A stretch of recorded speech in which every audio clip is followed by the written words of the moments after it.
Sokrates felsefe tarihinde derin bir iz bırakmıştır.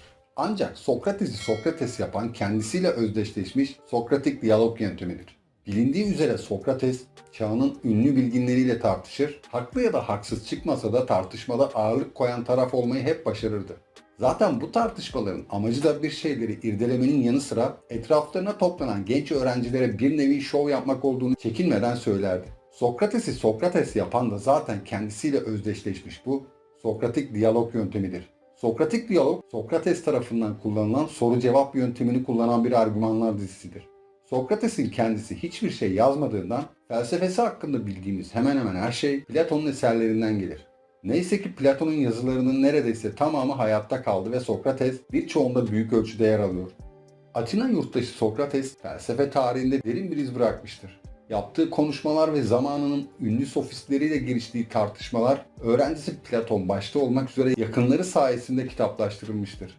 Sokrates ve Platon'un bu heykelleri Atina Sanat Akademisi'nde bulunmaktadır. Platon, akıl hocasının diyalektik fikrini benimsedi ve çok sayıda felsefi eserini diyalog biçiminde sundu. Bunların çoğunda Sokrates, diğer filozofları ve halk figürlerini sorgulayan ana karakter olarak görünür. Peki Sokratik diyalog yöntemi nedir? Sokratik diyalog, genellikle Sokrates'in konuyla ilgili cehaletini itiraf etmesiyle başlar. Sokrates tartışmaya gireceği kişiyi önce över ve abartılı bir mütevazilikle kendini ondan daha değersizmiş gibi hissettirerek gardını düşürürdü. Sonra ondan sorduğu sorulara kısa ve hızlı cevaplar vermesini isteyerek o kişinin konu hakkında derin düşünceye dalmasını engellerdi. Bu noktada karşısındaki kişi tamamen tuzağa düşmüş olurdu. Sokrates devamında konuşmayı kendi istediği yöne doğru çekerdi. Onu bir çıkmaz içine sokar ve oradan kendi çabasıyla çırpınarak çıkmaya çalışmasını izlerdi.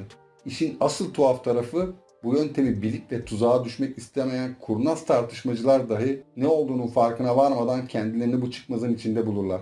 Bu da Sokrates'in tartışmalarda üstün görünmesinin sebeplerinden biridir. Diyaloglar aynı zamanda bir diyalektik akıl yürütme biçimidir. Bu mutlak kesinliğin ulaşılamadığı ancak gerçeğin yüksek bir olasılık derecesine kadar takip edildiği felsefi konularda akıl yürütmeye odaklanan bir mantık dalıdır. Sokrates sürekli olarak sorular sorarak bireysel bir düşünce biçimindeki çelişkileri ortaya çıkarabilir ve bu da onun sağlam bir sonuca varmasını sağlardı. Katılımcılar sorgulama yoluyla yaşam biçimlerini, ahlaki sezgilerini, duygu dünyalarını önce tanımlamaya ve ardından savunmaya çalışırlardı.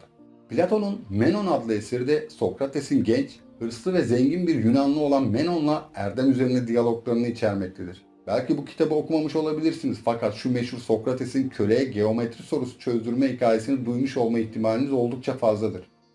Kitap Menon'un erdemin öğrenilerek ve yaşanarak mı yoksa doğuştan mı edinildiğini sormasıyla başlar. Sokrates ise öncelikle erdemin ne olduğunu sorgulamamız gerektiğini söyler. Bunun üzerine erdem tanımlamaları yapmaya girişen Menon, ortaya kadınlar, erkekler, yaşlılar, çocuklar ve köleler için farklı kriterlere sahip erdem tanımları koyar. Sokrates burada Menon'a erdemin tüm bu kriterleri de kapsayacak ve her şey için doğru sayılabilecek bir tanımını yapmasını ister.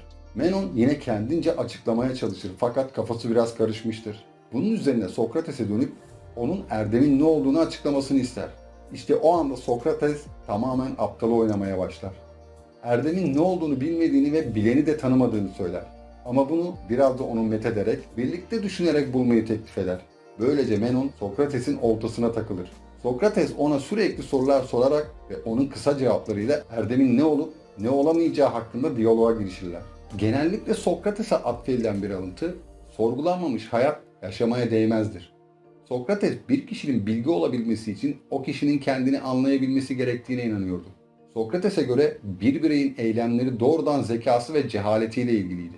İnsanların maddi nesnelere odaklanmak yerine kendilerini geliştirmeleri gerektiğine inanıyordu. Sokrates bilgiye, bilince ve ahlaka yeni ve benzersiz bir şekilde yaklaşıyordu. Erdem üzerine sohbetleri sürerken Menon, Sokrates'in tuzağına çoktan düştüğünün farkına varır. Tekrar gardını alıp Sokrates'e sorar.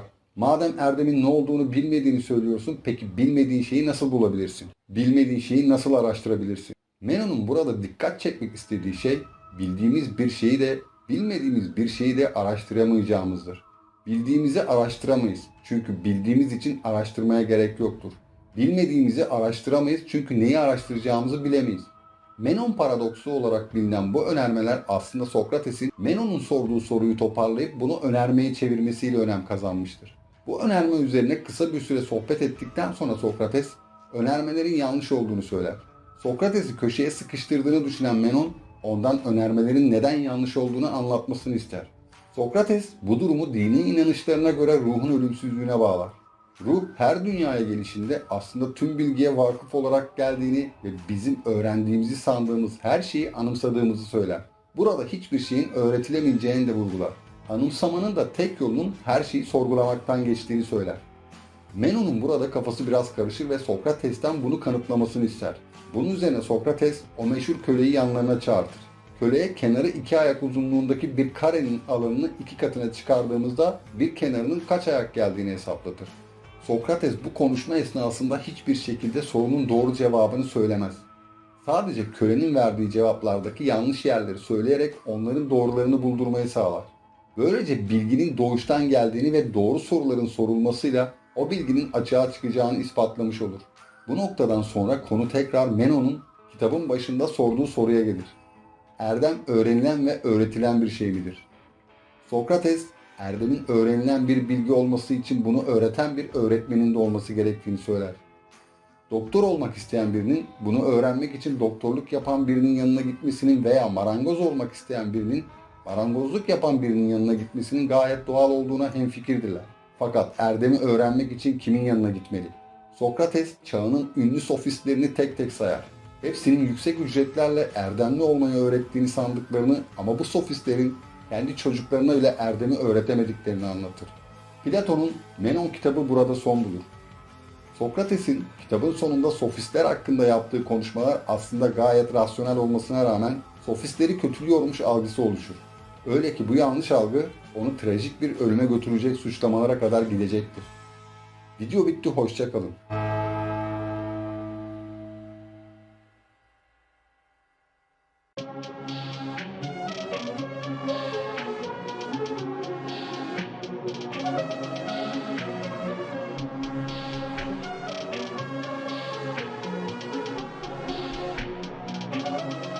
Perfect.